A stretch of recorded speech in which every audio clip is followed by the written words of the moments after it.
भगवाधारी आतंकवादी नहीं होते, हिंदू आतंकवादी नहीं होते, ये मैं नहीं कह रहा हूं, मालेगांव बम ब्लास्ट के जज साहब कह रहे हैं, जिन्होंने उस पूरे केस की सुनवाई किया है। एनआईए कोर्ट के जज ने बोला है कि नहीं, ये पूरी थ्योरी झूठी है। पहले 12 लोगों को पकड़ा गया था मालेगांव बम ब्लास्ट केस में, 5 पहले बरी हो गए थे, 7 लोगों के खिलाफ केस चल रहा था। 18 साल के बाद फैसला आ गया है और एनआईए कोर्ट ने कहा है कि ये जो 7 लोग हैं ये भी निर्दोष हैं, इनके खिलाफ झूठे केस बनाए गए हैं। कौन 7 लोग? साध्वी प्रज्ञा ठाकुर, कर्नल पुरोहित, मेजर रमेश उपाध्याय, समीर कुलकर्णी, सुधाकर चतुर्वेदी, सुधाकर द्विवेदी, अजय राहीगर। अगर इनके ऊपर झूठा आरोप नहीं लगा होता तो आज कर्नल पुरोहित ब्रिगेडियर होते सेना में। अगर इनके ऊपर झूठा आरोप नहीं लगा होता तो आज major Ramesh Upadhyay lieutenant general की पोस्ट पे होते सेना में। लेकिन पूरा का पूरा उनका कैरियर तबाह कर दिया गया। पूरे देश दुनिया में उनकी बदनामी कराई गई। हमारे देश के सैनिक भी आतंकवाद फैलाते हैं, पूरी दुनिया में ये मैसेज दिया गया। हिंदू आतंकवादी होते हैं, पूरी दुनिया में ये मैसेज दिया गया।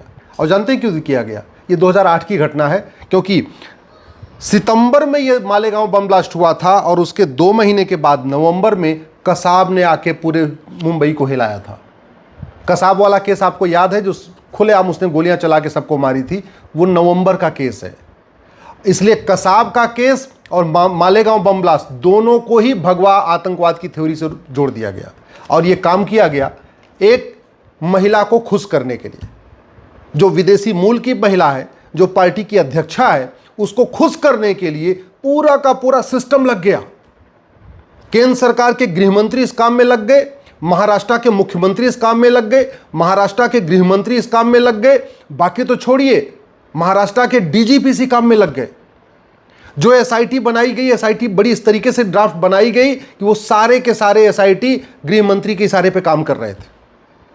17 साल के बाद अब ये बरी हुए, लेकिन इससे कई सवाल खड़े होते हैं। जब ये लोग निर्दोष थे तो 17 साल जेल में क्यों रहे? 17 साल आरोपित क्यों रहे? 17 साल इनकी थू क्यों हुई? पूरे देश दुनिया में इनकी बदनामी हुई। रिश्तेदार नातेदार भी समझने लग गए होंगे कि हाँ, ये ऐसा काम कर सकते। थ्योरी क्या दी गई कि साध्वी प्रज्ञा की जो बाइक है उससे तो बम उस पर बम बांधा गया और ले जाके वहाँ फोड़ा गया, और ऐसा बम फूटा कि एक गड्ढा तक नहीं हुआ। सोचिए, बम फूटा, लोग मर गए, घायल हो गए, और जहां बाइक खड़ी थी वहां 1 इंच भर गड्ढा नहीं हुआ। ये बात कोर्ट ने कही है। दूसरी थ्योरी क्या दी गई कि ये जो मेजर साहब हैं, कर्नल पुरोहित, इन्होंने कश्मीर से आरडीएक्स मंगाया था, आतंकवादियों के जरिए मंगाया था। कोई कनेक्शन नहीं, कोई फ़ोन पे बातचीत नहीं, कोई लिंक नहीं, कुछ भी नहीं हुआ। तीसरा आरोप क्या लगाया? अभिनव भारत ने फंडिंग किया था, एक कॉल डिटेल तक प्रूव नहीं कर पाए। चौथा क्या आरोप लगाया? संतों के साथ बैठक हुई, संतों ने मिल के काम प्लान किया, एक मीटिंग का भी एविडेंस नहीं दे पाए। और मैं तो कहता हूं, अगर इतना ही पक्का था, आपको लग रहा था भगवा आतंकवाद है, आपको लग रहा था हिंदू आतंकवादी है, तो जिन 12 लोगों को पकड़ा था उनका narco polygraph brain mapping test करके देख लेते, दूध का दूध पानी का पानी हो जाता। देश में अगर, भारत में अगर narco polygraph brain mapping test होता तो ये जो 7 लोग आज बरी हुए हैं 17 साल के बाद, ये 7 महीने में बरी हो जाते। इसलिए मैं बार बार कहता हूं, भारतीय साक्ष्य संहिता में नार्को पॉलीग्राफ ब्रेन मैपिंग कानून बनाना जरूरी है। किसी की सरकार आए, कोई सरकार आए, XYZ आए, नार्को पॉलीग्राफ ब्रेन मैपिंग का फायदा ये होगा, कोई दोषी बचेगा नहीं और कोई निर्दोष फंसेगा नहीं। जिस दिन भारत में झूठी शिकायत, झूठी जांच गंभीर अपराध हो जाएगी, झूठी जांच करने पे पुलिस वालों को 10 से 20 साल की सजा मिलने लग जाएगी, उसके बाद से न कोई साध्वी प्रज्ञा फंसेगी, न कोई कर्नल पुरोहित फंसेंगे, न मेजर उपाध्याय फंसेंगे, फिर कोई भी निर्दोष फंसेगा नहीं। आज की डेट में हालत यह है, सत्ता के इशारे पे, और सत्ता ये काम क्यों करती है? वोट बैंक के लिए। पूरी दुनिया में भारत को बदनाम करने के लिए, पूरी दुनिया में हमारी सेना के लोगों को, कर्नल और मेजर को बदनाम करने के लिए, पूरी दुनिया में भगवा थ्योरी गढ़ने के लिए, आतंक कि भगवाधारी आतंकवादी, इस थ्योरी के चक्कर में झूठी जांच पूरी बैठा दी गई और एसआईटी ने पूरा का पूरा झूठी जांच किया। क्यों? क्योंकि जो एटीएस वाले जांच कर रहे थे, चाहे वो उस समय के डीजीपी थे या कमिश्नर थे या जो भी कप्तान थे या थानेदार थे, उनको भी पता था झूठी जांच कर दो, कोई फर्क नहीं पड़ेगा। और क्यों? क्योंकि आज तक झूठी जांच करने पे किसी हवलदार, किसी थानेदार, किसी कप्तान, किसी डिप्टी एसपी, किसी एसीपी, किसी डीसीपी को कुछ सजा हुई नहीं है। इसलिए कहता हूं कानून बदलना पड़ेगा। जब तक कानून नहीं बदला जाएगा तब तक ऐसे लोग 10 साल 20 साल जेल में सड़ते रहेंगे और बाद में बरी हो जाएंगे, फिर लोग ताली बजाएंगे, अरे बरी हो गए। अरे बरी क्या हो गए, बरी तो वो निर्दोष थे। चर्चा तो इस बात पे होनी चाहिए कि एक निर्दोष साध्वी प्रज्ञा 17 साल तक वो इस आरोप में क्यों फंसी रही, 6 महीने के अंदर उनका आरोप क्यों नहीं खत्म हुआ, साल भर के अंदर उनका आरोप क्यों नहीं खत्म हुआ। चर्चा इस बात पे होनी चाहिए, ये सड़ी हुई न्यायिक व्यवस्था के कारण कर्नल पुरोहित और मेजर रमेश उपाध्याय 17 साल जो सेना में बड़े अधिकारी बन चुके होते, उनका पूरा कैरियर चौपट हो गया। रिश्तेदार, नातेदार, गांव, परिवार, जहां उनकी मान सम्मान था, सब खत्म हो गया उनका। चर्चा इस बात पे होनी चाहिए, सुधाकर चतुर्वेदी, सुधाकर द्विवेदी, अजय राहीगर, जिनका पूरा कैरियर चौपट हो गया, इस 17 साल की भरपाई कौन करेगा।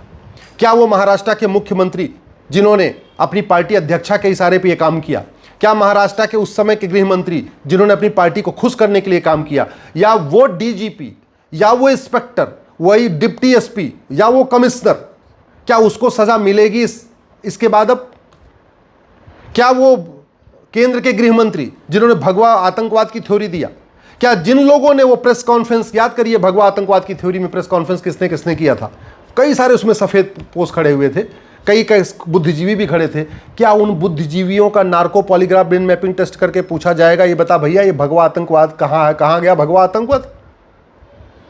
इसलिए मैं पहले भी कह चुका हूं, आज भी कह रहा हूं, इस फैसले से खुश नहीं होने की जरूरत है, इस फैसले से आत्मचिंतन की जरूरत है। हमारे कानून इतने घटिया हैं, इतने सड़े हुए हैं कि सत्ता जिसको चाहे उसको जेल में उठा के डाल दे, सत्ता जिसको चाहे उसको आतंकवादी घोषित कर दे, सत्ता जिसको चाहे उसको 10 साल 20 साल 30 साल के लिए आरोपी बना दे, और सब लोग देखते रहेंगे। यह गर्व की बात नहीं है कोई छूट गए, यह हमारी न्यायिक व्यवस्था के लिए शर्म की बात है। मैं पहले भी कई बार कह चुका हूं, जब तक ये 1861 का पुलिस एक्ट चलेगा तब तक ऐसे ही, जब मर्जी आएगी सत्ता की, वो किसी साधु को जेल में डाल देगा, किसी सेना के अधिकारी को जेल में डाल देगा, क्योंकि उसको पता है कुछ होने वाला नहीं। जब तक ये 1861 का पुलिस एक्ट चलेगा तब तक पुलिस सत्ता की गुलाम बन के रहेगी, और पुलिस सत्ता की गुलाम बन के रहेगी तो मुख्यमंत्री के इशारे पे, गृह मंत्री के इशारे पे, या और सत्ताधीशों के इशारे पे पुलिस वाले झूठा एफआईआर भी करेंगे, झूठी जांच भी करेंगे और झूठी चार्जशीट भी बनाएंगे। इसलिए कि यूनिफॉर्म पुलिस कोड की जरूरत है, एक पुलिस चार्टर की जरूरत है, रूल्स रिस्पॉन्सिबिलिटी सेट करने की जरूरत है, और झूठी एफआईआर करने वाले, झूठी जांच करने वाले पुलिस अधिकारियों को दंड देने की जरूरत है। यह मुकदमा 17 साल इसलिए चला कि इसमें झूठे गवाह पेश किए गए, और झूठे गवाही क्यों हुई? क्योंकि झूठी गवाही देना अपराध नहीं है, झूठ बोलना अपराध नहीं है। मैं पहले भी कई बार कह चुका हूं, झूठ को गंभीर अपराध घोषित करने की जरूरत है, और झूठ पकड़ने के लिए narco polygraph brain mapping test करने की जरूरत है, कानून बनाने की जरूरत है। अगर झूठी एफआईआर करना अपराध होता, वो हवलदार जिसने झूठा पूरा मुकदमा दर्ज किया वो कभी नहीं करता। अगर झूठी जांच गंभीर अपराध होती तो सत्ताधीश कितना भी दबाव बनाते, वो डीजीपी या वो कमिश्नर या वो कप्तान या वो थानेदार कभी साइन करते नहीं चार्जशीट के ऊपर। अगर उनको पता होता कि बाद में अगर ये निर्दोष होंगे और हमें अगर झूठे चार्जशीट के चक्कर में जेल जाना पड़ेगा, वो कभी नहीं करते, रिजाइन कर देते, नौकरी से इस्तीफा देते, लेकिन झूठी चार्जशीट फाइल नहीं करते। अगर भारत में जस्टिस विद इन ईयर होता, 1 साल के अंदर मुकदमे का फैसला होता, तो ये साध्वी प्रज्ञा, कर्नल पुरोहित, ये जो मेजर रमेश उपाध्याय, ये बाकी जो 7 लोग आज 17 साल के बाद बरी हुए हैं, ये 2008 के केस में 2009 में बरी हो चुके होते। अभी इतना 17 साल के बाद बरी हुए, और अभी तो ट्रायल कोर्ट से बरी हुए, अभी तो मामला हाई कोर्ट जाएगा। 17 साल डिस्ट्रिक्ट कोर्ट में चला है तो हो सकता है 10 साल हाई कोर्ट में भी चल जाए, फिर हाई कोर्ट से भी हो सकता है बरी हो जाए तो सुप्रीम कोर्ट उनको घसीटा जाएगा, हो सकता है 10 साल सुप्रीम कोर्ट भी चले। तो ये पूरी जिंदगी, पूरी की पूरी जिंदगी केवल एक ही काम सिद्ध करते रहेंगे, हाँ मैं तो निर्दोष हूं, मैं तो निर्दोष हूं, मैं तो निर्दोष हूं। अगर हमारे पास पुलिस चार्टर होता, हमारे पास सिटीजन चार्टर होता, हमारे पास जुडिशियल चार्टर होता, तो आज ये काम, ये जो फैसला आज आया है, ये 2008 में बम ब्लास्ट हुआ था, 2009 में इसका फैसला आ गया होता। अगर झूठी शिकायत, झूठी जांच, झूठी एफआईआर करने पे 10 से 20 साल की सजा का हमारे पास कानून होता, तो इनके खिलाफ ये मुकदमा होता ही नहीं। अगर झूठी गवाही करना गंभीर अपराध होता तो जो इतने सारे गवाह आए और बोल बोल के चले गए पुलिस के कहने पे, हाँ हाँ ये दोषी हैं दोषी हैं, कोई झूठी गवाही देने नहीं आता। झूठी गवाही इसलिए लोग करते हैं क्योंकि झूठी गवाही देने में कोई सज़ा नहीं मिलती, कानून कोई दंड नहीं है। ये मुकदमा इसलिए चला क्योंकि हमने सिटीजन चार्टर बनाया नहीं। ये मुकदमा इसलिए चला क्योंकि हमने पुलिस चार्टर लागू नहीं किया। ये मुकदमा इसलिए चला हमने जुडिशल चार्टर लागू नहीं किया। ये मुकदमा इसलिए चला क्योंकि निर्दोष सिद्ध होने के बावजूद ये कुछ कर नहीं सकते। ना वो पार्टी की अध्यक्षा का कुछ कर सकते हैं, न ये उस समय के गृह मंत्री का कुछ कर सकते हैं, न उस समय के मुख्यमंत्री का कुछ कर सकते हैं, न उस समय के पुलिस कमिश्नर का ये कुछ कर सकते हैं, न उस समय के थानेदार हवलदार का कुछ कर सकते, कुछ नहीं कर सकते। बस बेचारे ये 17 साल के बाद इतना कर सकते हैं कि हाँ मैं तो बरी हो गया, अरे वो तो निर्दोष थे ही थे। इसलिए समय आ चुका है, पुलिस रिफॉर्म किया जाए, जुडिशियल रिफॉर्म किया जाए, झूठ को गंभीर अपराध घोषित किया जाए, नार्को पॉलीग्राफ ब्रेन मैपिंग कानून बनाया जाए और जस्टिस विद इन ईयर लागू किया जाए।